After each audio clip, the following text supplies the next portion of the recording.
Karena sesungguhnya banyak di antara kita tidak sadar ketika keluarga ini merupakan kebutuhan mendasar, merupakan mesin produksi yang sangat besar. Makanya setan itu menempel pada sebuah kapal yang bernama keluarga ketika mereka sudah mulai berlayar dalam panggung kehidupan rumah tangga. Maka setan itu akan menciptakan ombak, setan akan menciptakan gelombang, setan akan meninggikan karang, setan akan menyembunyikan gunung-gunung es yang pada dasarnya semua itu bisa meluluh lantakan perjalanan manusia ketika mereka sudah mulai berlayar dalam makhluk rumah tangga.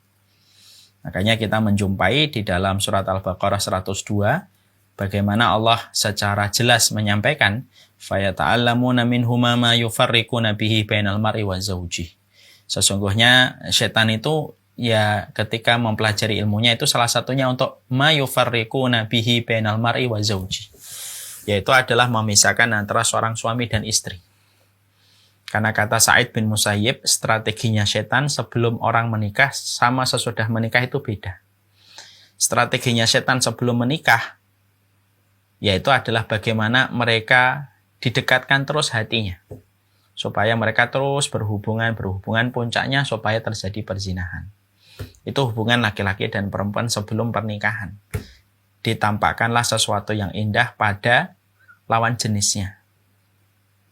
Makanya orang yang masih pacaran sering berkata, ngobrol dengan kamu 1 jam kayak 5 menit. Ya karena setan yang memberikan bumbu-bumbu. Tapi tepat ketika seseorang itu menikah, misalkan hari Jumat menikah, tepat ketika menikah, strateginya setan langsung berubah. Bagaimana memisahkan suami istri. Dan sesungguhnya inilah yang menjadikan kita harus menyadari. Tentunya kehidupan berumah tangga, supaya kehidupan rumah tangga ini menjadi keberkahan dalam kehidupan dunia dan akhirat kita, maka berarti kita harus menyadari dan bagaimana kita berupaya untuk memadamkan bisikan-bisikan setan dalam kehidupan rumah tangga. Karena ketika kita sudah berlayar, terkadang kita lupa bahwasanya pertengkaran kita dengan pasangan kita itu merupakan bagian dari tepuk tangan setan dari apa yang mereka usahakan untuk menjadikan kita bertengkar. Padahal berapa banyak suami istri ketika bertengkar hebat, sang suami merasa benar, sang istri pun juga tidak pernah merasa salah. Dan tanpa disadari oleh mereka berdua bahwasanya itu adalah campur tangan dan intervensi dari setan. Karena setan itu tidak akan pernah rela menjadikan setiap manusia itu mudah, leluasa dan gampang bagaimana mereka berkeluarga, kecuali niatannya adalah memisahkan di antara keduanya.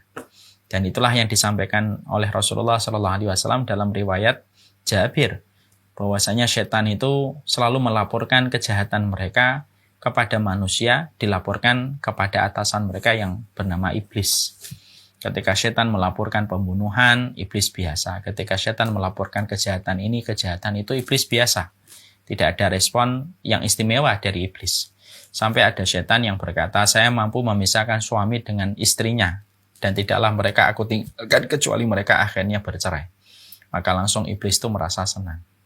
Lalu memberikan testimoni kepada setan itu. Nikmat syaitanu anta. Sebaik-baik setan itu ya kamu. Dan itulah yang menjadikan kita harusnya menyadari. Masya Allah ya. Inilah sesuatu yang terkadang kita tidak jumpai. Dalam ilmu masalah kekeluargaan, masalah family, dalam kehidupan kulturnya orang barat, tentunya mereka tidak mengenal istilah setan. Ya, mereka tidak mengenal istilah setan dan mereka tidak mengenal istilah hari akhir. Makanya membicarakan keluarga hanya dari insight seorang psikolog yang tidak dekat dengan Islam, maka insight-nya itu tentunya tidak sempurna, bukan tidak baik. Mungkin baik, tapi tidak sempurna. Tetapi insight yang kita butuhkan dalam kehidupan rumah tangga itu ya dari orang-orang yang itu datang dari Allah dan Rasul-Nya. Dan tentunya memadamkan cahaya, memadamkan bisikan setan itu, yaitu adalah ketika kita berusaha melihat kembali referensi-referensi yang kita harus ketahui dan harusnya kita gali, supaya kemudian betul-betul mampu memadamkan api sekam yang dipasang oleh setan, mampu menghentikan bom waktu yang dipasang oleh setan. Karena setan itu meletakkan bom waktu dalam kehidupan rumah tangga, dan bom waktu itu bisa meledak. Klimaks ledakan itu adalah memisahkan suami dan istri. Naudzubillah min dzalik.